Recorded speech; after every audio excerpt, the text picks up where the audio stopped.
It's not over here, go over there. I knew it all. Severe weather is intensifying. By knowing what's coming overhead and where Atlanta's traffic expert. We've seen You all go home. Dalton was devastated by DNA results. Start the day prepared. Watch weekdays 5 to 7 a.m. News happens fast. Stream it faster. 11 Alive News is now on Roku.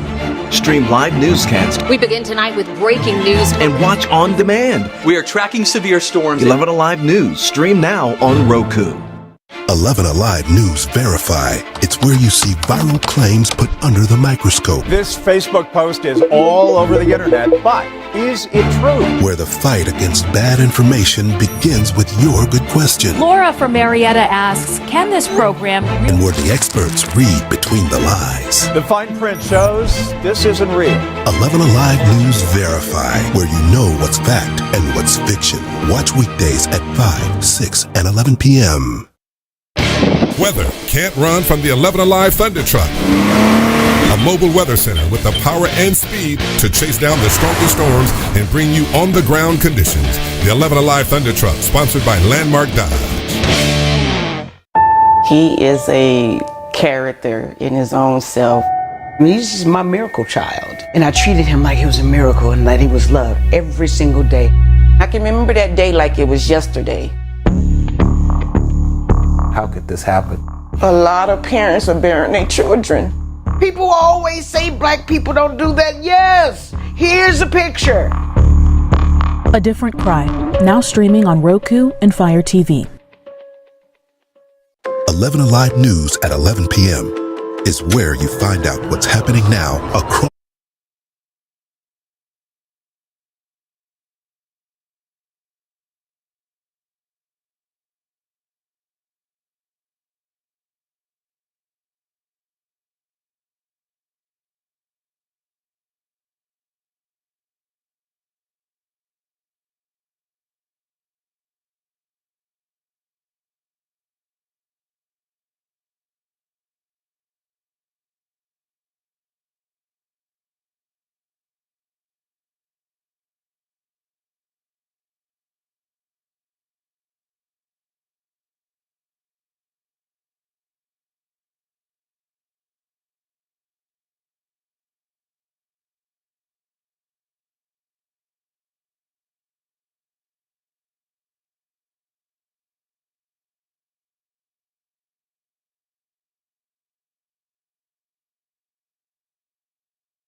Sorry to keep you waiting.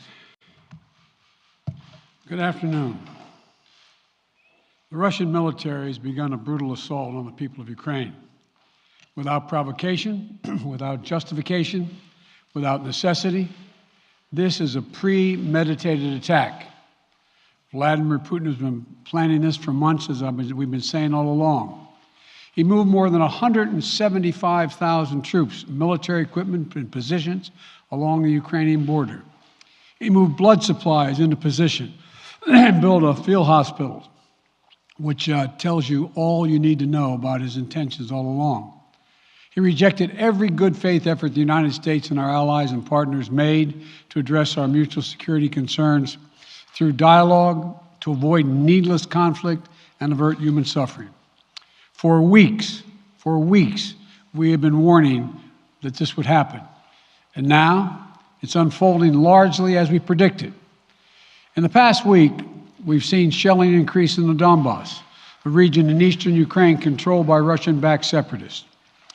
The Russian government has perpetrated cyber attacks against Ukraine.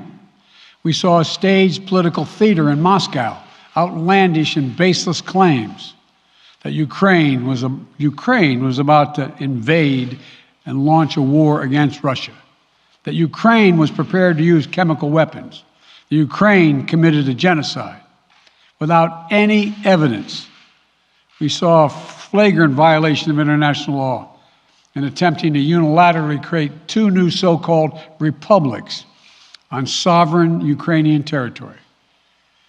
And at the very moment that the United Nations Security Council was meeting to stand up for Ukraine's sovereignty, to stave off invasion, Putin declared his war.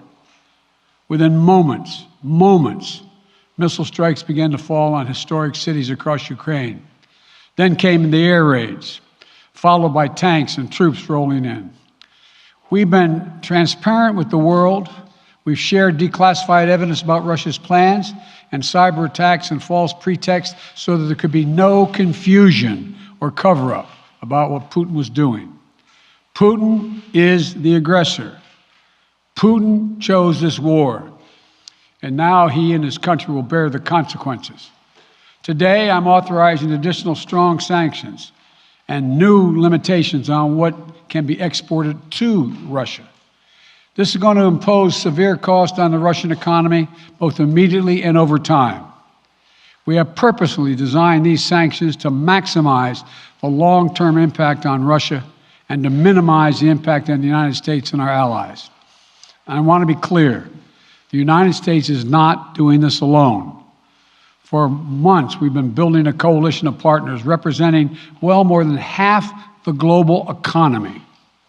27 members of the European Union, including France, Germany, Italy, as well as the United Kingdom, Canada, Japan, Australia, New Zealand, and many others, to amplify the joint impact of our response.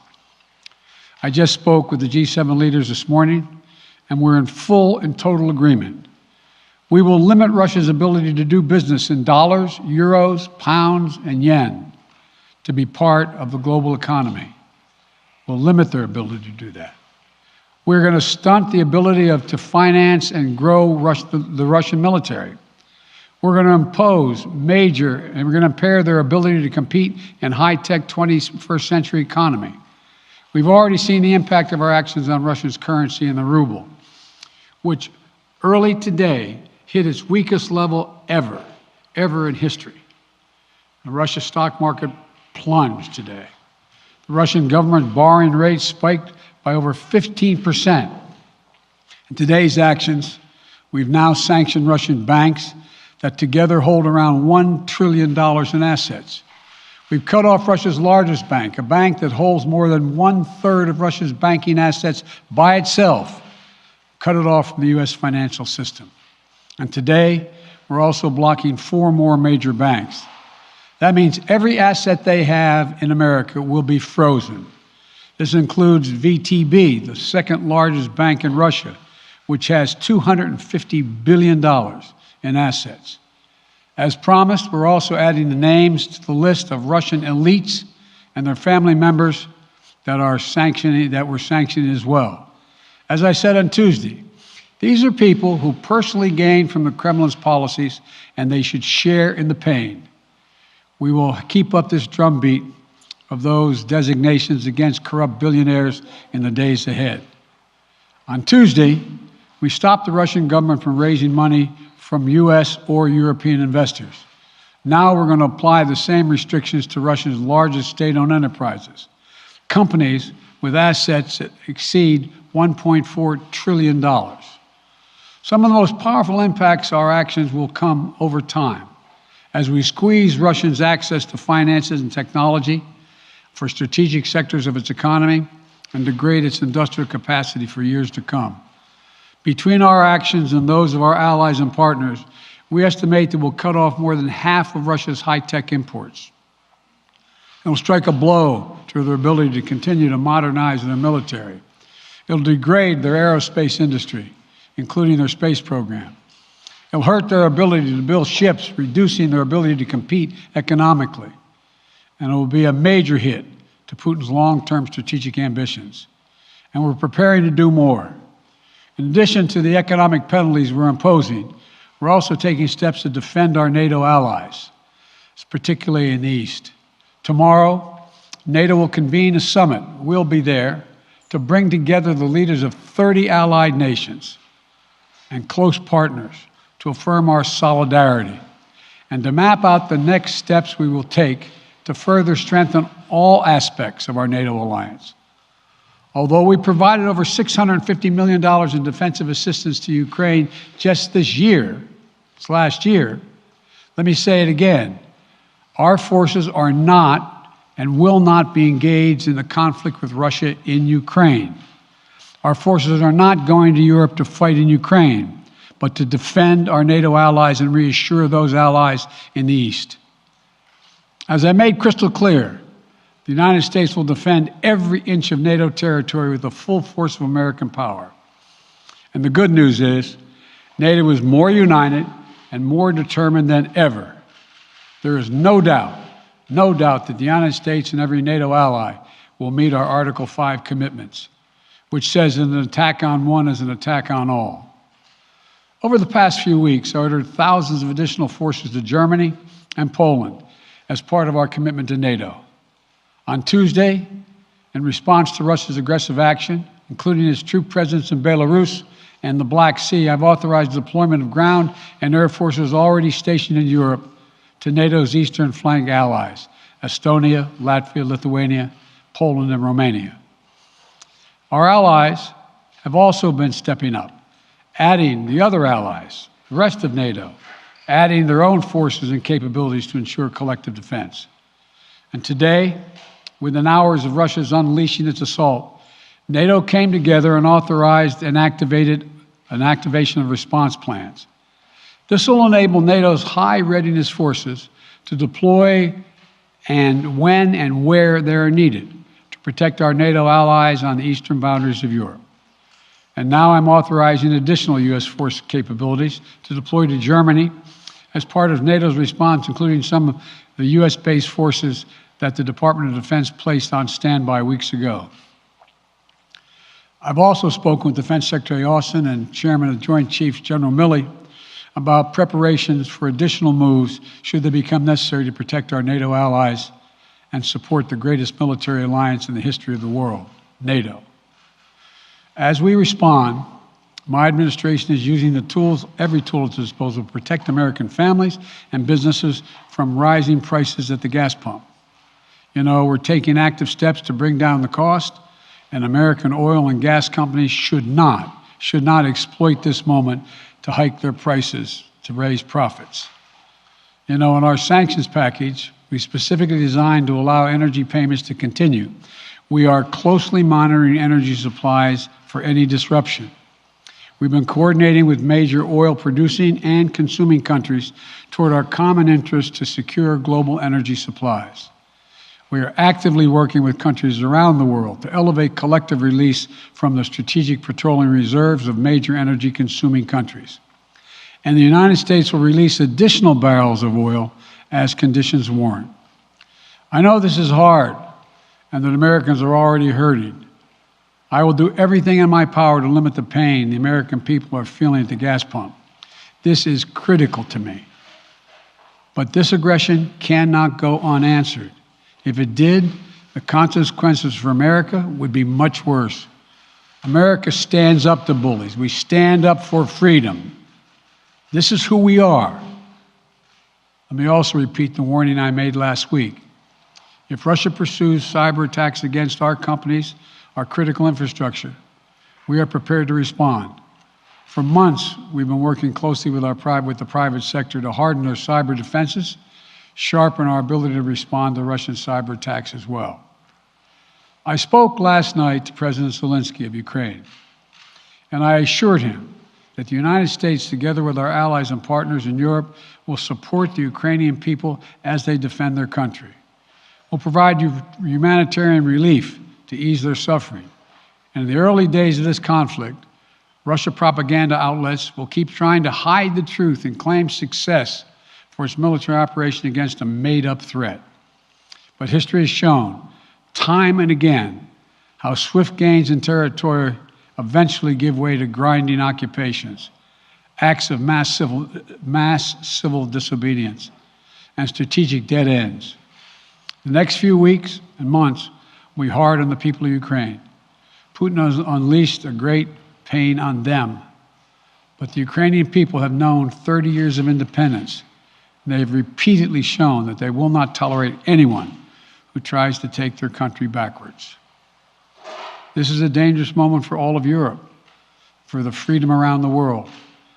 Putin has committed an assault on the very principles that uphold the global peace. But now, the entire world sees clearly what Putin and his Kremlin allies are really all about. This was never about a genuine security concerns on their part. It was always about naked aggression, about Putin's desire for empire by any means necessary, by bullying Russia's neighbors through coercion and corruption, by changing borders by force, and ultimately by choosing a war without a cause. Putin's actions betray his sinister vision for the future of our world, one where nations take what they want by force. But it is a vision that the United States and freedom-loving nations everywhere will oppose with every tool of our considerable power. The United States and our allies and partners will emerge from this stronger, more united, more determined, and more purposeful. And Putin's aggression against Ukraine will end up costing Russia dearly, economically and strategically. We will make sure of that. Putin will be a pariah on the international stage. Any nation that countenances Russia's naked aggression against Ukraine will be stained by association. When the history of this era is written, Putin's choice to make a totally unjustifiable war on Ukraine will have left Russia weaker and the rest of the world stronger. Liberty, democracy, human dignity, these are the forces far more powerful than fear and oppression. They cannot be extinguished by tyrants like Putin and his armies. They cannot be erased by from people's hearts and hopes by any amount of violence and intimidation. They endure. In the contest between democracy and autocracy, between sovereignty and subjugation, make no mistake, freedom will prevail.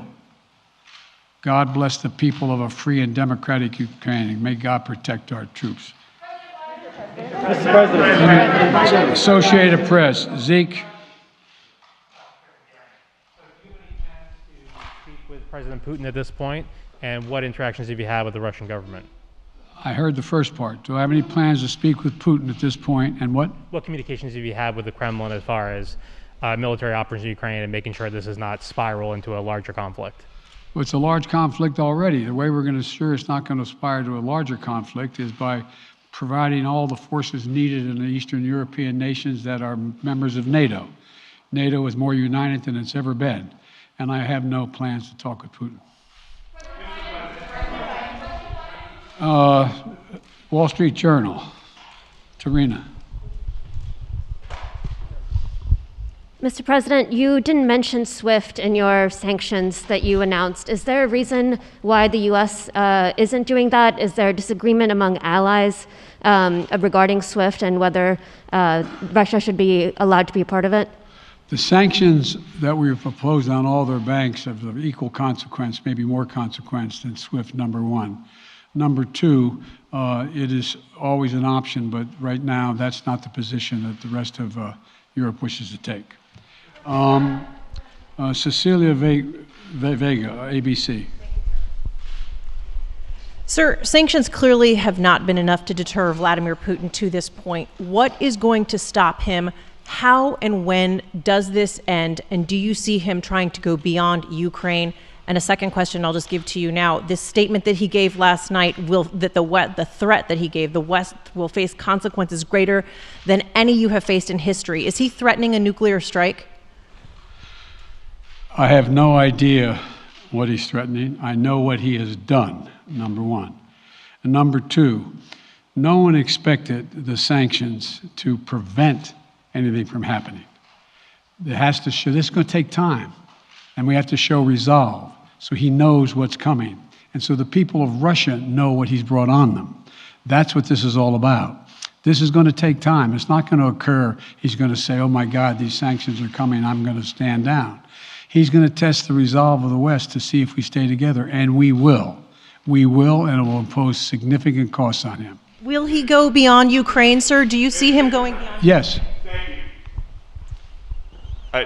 two topics, just really quick. First, markets are down and gas prices are up. I know you always stress the difference between Wall Street and Main Street, but everybody seems to be in for some economic pain. How economically painful is it going to get for people in this country? And I do have one more question. First of all, there's no doubt that when a major nuclear power attacks and invades another country, that the world is going to respond, and markets can respond all over the world.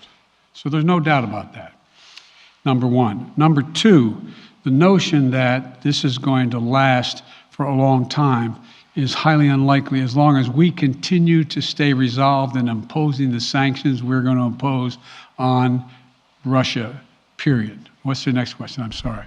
The next question is, did you underestimate Putin, and would you still describe him the way that you did in the summer as a worthy adversary? At the time, he was, I made it clear, as an adversary, and I said he was worthy. I didn't underestimate him.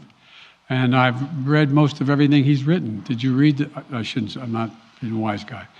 You heard the speech he made, almost an hour's worth of speeches, why he was going into Ukraine. He has much larger ambitions in Ukraine. He wants to, in fact, reestablish the former Soviet Union. That's what this is about. And I think that his ambitions are completely contrary to the place where the rest of the world has arrived. You're confident that these devastating sanctions are going to be as devastating as Russian missiles and bullets and tanks? Yes, Russian bullets, missiles, and tanks in Ukraine. Yes, I am. Thank you, President Biden. If sanctions cannot stop President Putin, what penalty can? I didn't say sanctions couldn't stop him. You've been talking about the threat of these sanctions for several weeks now. Yes, but the threat of the sanctions and imposing the sanctions and seeing the effect of the sanctions are two different things. They're two different things. And he's going to begin to see the effect of the sanctions. And what will that do? How will that change his mindset here, given he's because attacking it will so Ukraine weaken as we his speak? country that he'll have to make a very, very difficult choices of whether to continue to move toward being a second-rate power or, in fact, respond. You said in recent weeks that big nations cannot bluff when it comes to something like this. You recently said that the idea of personally sanctioning President Putin was on the table. Is that a step that you're prepared to take? And if not, it's not a bluff, it's on the table. Sanctioning President Putin? Yes. Why not sanction him today, sir? Mr. President? Why not sanction him today, sir? Mr. President, if I can, you detailed some severe and swift new sanctions today and said the impact it will have over time. But given the full-scale invasion, given that you're not pursuing disconnecting Russia from what's called SWIFT, the international banking system, or other sanctions at your disposal, respectfully, sir, what more are you waiting for? Specifically, with the sanctions we've imposed exceed SWIFT. The sanctions we imposed exceed anything that's ever been done. The sanctions we imposed have generated 2/3 of the world joining us. They are profound sanctions. Let's have a conversation in another month or so to see if they're working. Yes. Can I ask you about Zelensky? Sir, you spoke to Vladimir Zelensky yesterday, sir? What's the risk that we are watching the beginning of another Cold War, and is there now a complete rupture in U.S. and Russian relations? There is a complete rupture right now in U.S.-Russian relations if they continue on this path that they're on. And in terms of a Cold War, that depends. You have the vast majority of the rest of the world in total opposition to what he's doing, from Asia to South America to Europe to around the world.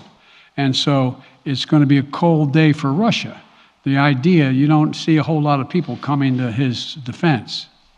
And are you, if I could follow up, sir, are you urging China to help isolate Russia? Are you urging China to help isolate Russia? I'm not prepared to comment on that at the moment.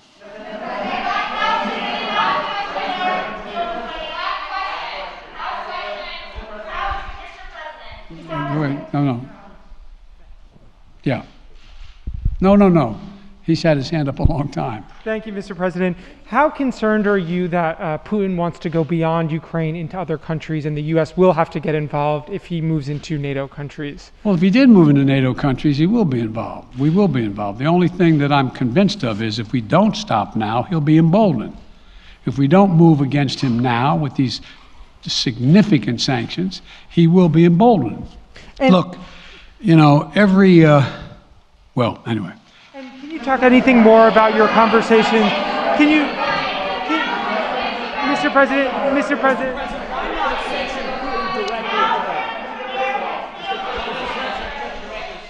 Why not sanction Putin directly today? Defense partner for the I'm sorry, I can't hear you. Sir, India, which is a major defense partner of the United States, is India fully with you on the issue of Ukraine and Russia? Does the Defense Department of the United States? Sir, India is one of your major defense partners. Is India fully in sync with the United States on Russia? We're in consultation with India today. We haven't resolved that completely. One more question. Okay, thank you all very much. Thank you. Mr. President,